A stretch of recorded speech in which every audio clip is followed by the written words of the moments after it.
This is KD Young. This is Josh Rucker. This is The Wealth Effect. We talk about business, community, personal development, and financial pathologies. It's time to go, bro. We missed a week. Yeah, man, we have, and we apologize. We really have been working. But we have been working. Yesterday, I know I personally had an event with some kids. Shout out to the kids. Yeah. Bro, I made the news. You made the news? Didn't even know I made the news. Like somebody, when you work, like we work. So you on the news. You have people like somebody screenshot the news and was like, I see you. Hey, I see you on the I was like, I didn't. It'd be like that. Made the news yesterday. We had an event for we do an event per quarter for our boys. It's for gentlemen only, or for men only, or for young men only.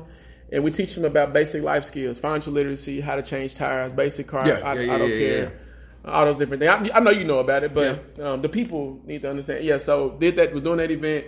Of course, all of my tax clients, I want to apologize to you publicly. I'm sorry. Like, I'm just behind. I'm behind, bro. You behind? I'm behind. I'm behind because it's so much at one time. Yeah. That's a good and bad problem to have. I get it. But when you want to be Chick-fil-A, well, we'll talk about chicken sandwich. Hey, you want to be Chick-fil-A or you want to be Popeyes? Chick-fil-A. Give me Chick-fil-A all the time. We'll talk about that later. That's a next week conversation. Yeah, that's a next week conversation. All I'm gonna say just Popeyes. I'm gonna say a peek. The peek into that. Okay. It ain't no mother way. Right. We support a chicken sandwich where they make $23 million in 11 days. What? That's all I'm gonna say. Let's move on because I'm my feelings about that. Hey, look, because I could tell you was getting there. I am. That's why I said let's go and keep going. Yeah. I mean, I know I brought it up, but it's a sensitive subject. Yeah. What we talking about today? Man. So you know that the opioid crisis is definitely a crisis. I want to say this with so much love when I say this, because I want to say this with love. I know you're gonna say this with how you want to say it. Hey, listen. I want to say this with love. It's no way that you can have a whole crack epidemic. I'm sorry, the war on drugs, which was the crack epidemic, for our people. Mm-hmm. And you locked us up. You put us in prison. Yeah. You put us in prison. And then once you put us in prison, you pretty much literally killed generations of families. So I want y'all to see. There are families now that are still struggling from that. That was 30 years, 40 years ago. Come on, people. So keep going. Because today's episode is about white privilege. Man. And I really want people. Look, I'm not being insensitive to the people that need the help right now because they are victims of drugs, essentially. Mm-hmm. But so were the people in the 80s and 90s. Mm-hmm. But the people in the 80s and 90s got locked up. We didn't get them programs. We didn't get Oklahoma. They just it was an Oklahoma judge. It was a settlement. Yeah, it was a settlement. What? Johnson & Johnson. They got $572 million. Almost $500 million. Almost $500 million. No, they over $500 million because I want the people to understand the to numbers. Combat the opioid crisis in that one state. That's just Oklahoma. That's privilege. That's privilege. That's privilege at its finest. Where was this energy in the 80s and 90s? Non-existent. It's privilege. Non-existent. It is a privilege to have people come and save you from yourself. Man, listen. That's a privilege. That is a privilege. And so today's episode is about acknowledging your privilege. Because one thing I'm really sick and tired of, and I say this publicly all day long, is people acting like you are successful based on your own individual hard work ethic. Yeah. And you directly benefit from a system that was designed for you. I'm tired of people acting like for instance, Josh, if I'm a black guy, you a white guy. Yeah. Wait a minute. If I'm a black guy, you're a white guy. Okay. My name is Kevin. Yeah. Publicly, that's my first name, but really, my name is Deshaun. Yeah. and let's say, no, your name, Kevin. Yeah. Well, my name is Josh. Okay, you Josh. Okay, you Josh. My name is Josh. You white Josh. I'm white Josh. I'm Deshaun. Yeah. I want y'all to understand on an application, if I put Deshaun down, I am less likely to get that job. Yep. We have the same education. Now, Josh is white in this. Josh is Josh. Josh is Josh. He's white in this scenario. I'm black. I put down on my education Deshaun Young. Yeah. Just based on my first name alone, I am less likely to get that job. And we can have the same education. The resumes could be the same. Yeah. College admission, same thing. Same thing. Bank loans, same thing. Oh, and that's horrible. Yeah, but I'm saying, people, please do not take your privilege for granted. Acknowledge your privilege. Mm-hmm. Don't act like it was a post I did the other day, and everyone watching and listening can go chime on this post. It was one of the guys I consider my homeboy from another mother. He live in a different area, and so shout out to him because he really was looking for understanding. Mm-hmm. But it was a post that said white median wealth income. White median wealth, mm-hmm. which is right around over 100,000, like 117,000. Yeah. And black wealth, black median wealth, which is at 17,000. Your response cannot be that black people didn't work hard enough. Can't be. Can't be. It can't. It can't be that. How? It can't be, well, jobs and education is going to take care of all that. No. We go to the same schools now, y'all. We getting the same education. And yet, we only got 10% essentially of the wealth. Median wealth? Of the median wealth. I want y'all to really understand this. We spent 400 years working for free. Let that set in. Imagine, right? I want people right now at your jobs. Imagine that you're working right now. You're not getting paid. And you just building the infrastructure. People that work for the government. People that work in fields. People that work everywhere. Imagine you don't get paid for 400 years. Let's take it a step further. All my business owners out there, all of my managers and CFOs, imagine running a business and you not have to pay labor. Labor cost is done. What? Now, we all know that operations and labor are probably inventory are probably the three highest expenditures for a business. You eliminate labor? Of course you got some millions and billionaires made. What? I don't think people understand really what that means because they're so far detached from the 400-year aspect because, hey, Josh, with privilege. Yeah. See, let's go through some privilege right now. Yeah, let's talk about privilege. Let's talk about privilege. When you go to school mm-hmm. and every president you see is white. Yeah. That's a privilege. That's a privilege. Because you have what's called representation. Yep. The first part of privilege is representation. Yep. And you will go three parts of privilege. 3 parts. Okay, cool. So first part of privilege is representation. If I live in a society where I see myself represented in every aspect as being at the top tier. Yeah. Now you're at the top of the top. Yeah. If I'm in society and that's what I see, I'm represented.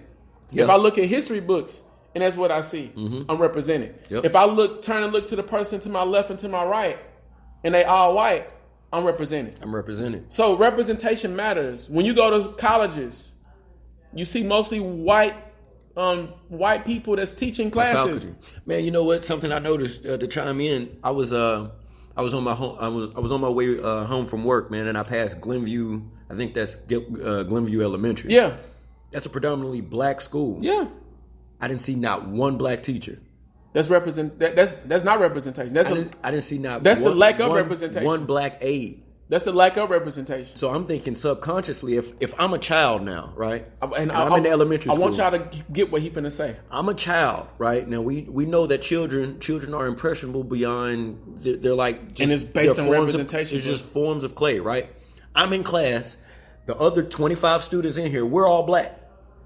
The teacher in front of us is white. The administrator is white. The principal is white. So subconsciously, we know that white people are in power. I don't think. See, you're about psychology. So I'm about behavior psychology. Yeah. Behavior. Hey, you know what? Chime in. It was like last week. This was the first time somebody like recognized me as an IO psychologist.